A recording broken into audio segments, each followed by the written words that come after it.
Hello, I greet you wherever you are hearing my voice from any part of the world, America, South America, Africa, Australia, Europe, Asia, wherever you are, I bring you peace, I bring you love, I bring you joy, health, your bodies, perfect self-expression, riches and abundance, calmness. The love that is needed in this world now, especially in times like this, considering the scenario in the world and all the developments. But together we shall overcome. We need information, we need sharing of ideas, we need picking of brains, which is paramount and cannot be overemphasized. My name is Fidelis Kwaporo. Once again, I thank you for being here in the class. The world has been structured that in such a way that we believe now that the big things are the things that make sense. What do I mean by the big things? You plan big, you structure yourself well, you attend the best of schools, you invest, you do all those stuff.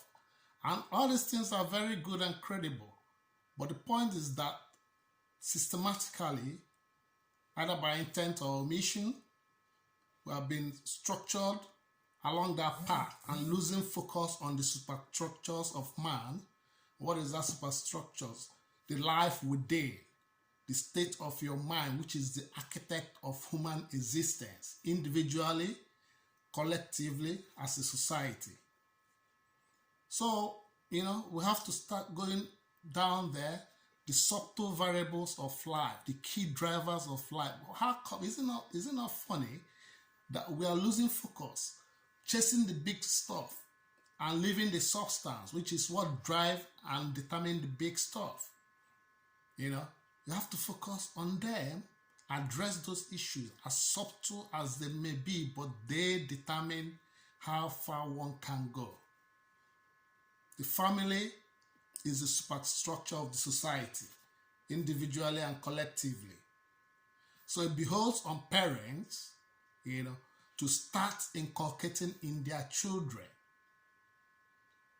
that confidence within, the life within that derive the substance we get on the outside. When you build that one up, good foundation gives birth to credible output. So when you build up your kids well, show them the way to go, make them know that who they become in life, it's not a necessary function of what the society wants them to be. Rather, the superstructures, the key drivers within your state of mind, how confident you are, who you want to be, the essence of your existence, and addressing the key variables that determine life, which are many, and subsequently we'll be addressing them one after the other. And at the end of the day, the child becomes a powerful, well-directed youth becoming a full-blown adult that makes sense, responsible, disciplined, refined, a well-molded character. Because you can see in the world that there are so many things that drive the substance out of what we're trying to achieve in the world, which is a fulfilled life, a good society where people become who they want to be and not being driven by unintended consequences all over the place. So together we come big brains, address those issues. So when you come and make your child to know that nobody can decide for him or determine who he can become, first, at least within that one, it's a controllable variable. It is within our domain as parents, as teachers, as a society, as government, to help the kids, even ourselves, know that at least to a reasonable extent, we determine who we want to be from within first. That confidence has to be there before the uncontrollable variables of life maybe can have their play. But you don't just leave yourself going at the mercy of uncontrollable variables or chasing the big things. Go to school, very good. Work hard, credible. Plan ahead, absolutely necessary.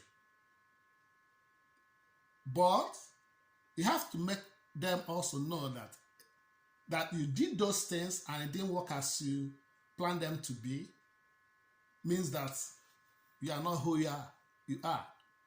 You have to know that you are more than the external variables that you are chasing. And that will not predispose you to continue chasing for higher ideals. Not that you didn't achieve one thing at one stage, it makes you feel that, no. So those kind of things are the things that we have to address as a family, as a society, because we want people to succeed.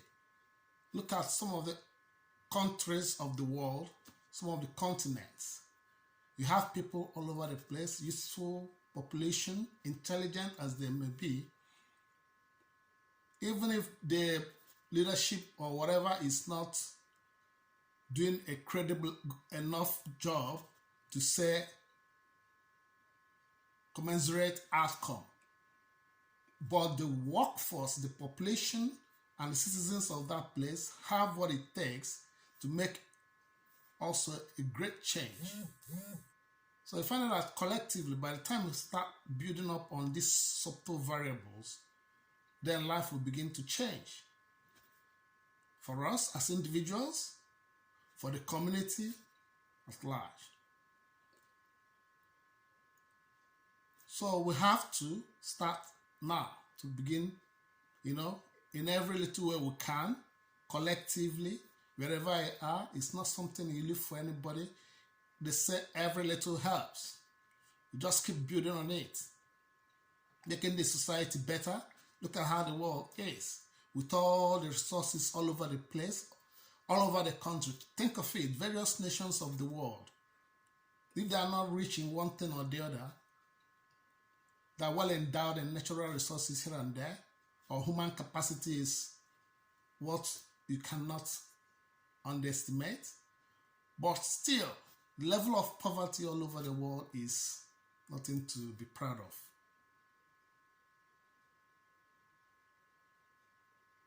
So we have to start addressing some of the variables that will make the world a better place.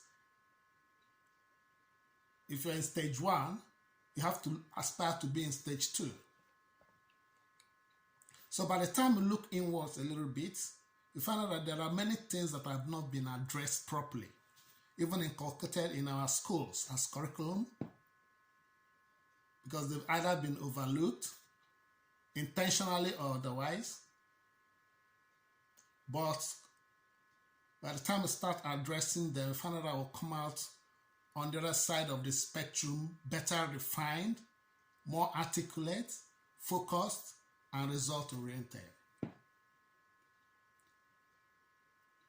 So, wherever you are, whoever you are, know that you are more than meet the eyes. Our human capacity, our component is incredible. Man is nowhere close to being the ideal that God has created us to be. So we have to move. With all seriousness of intent, sincerity of purpose, selflessness, with a focused ideal of making the world a better place, not the selfishness that is all over the place now. We are coming up with better individuals, better society, and join my team I know you listening to me and hearing me. I know you are good. I know that you want to make positive impact in the world. You don't like what is going on, wherever you are, whether in your office, at your home, in the shop, no matter where you are, you can make a positive impact. You don't need to wait until you become this to start making that impact. Now is the time. This is the class. We come together, join us, let us make the world a better place. Okay? You agree with me that we can make the world a better place? Because that's what we are here for. If the world is better, even you that feel that you don't need anything, you'll be better off and happier. Those coming up, struggling, will be better off and happier. And the world collectively will be better off and happier as individuals and as a society. All right? So come on. You gotta do it. This is where it is. When I say this is where it is, we, me, you, collectively, all of us. Every little helps, okay? You hearing me? I'm happy you're here, and I know you're happy I'm here. So together, as a class, go invite all your friends, wherever they are. The class is open for all of us. All right? Yeah. Okay? I'm happy, and I know you're happy. So we'll continue. I'll continue to pick brains with you. So every other time, I look forward to seeing you, okay? All right. Remember, I'm your friend and your brother, and we are in together to make the world a better place. All right, then. Have a lovely time, all right? Okay.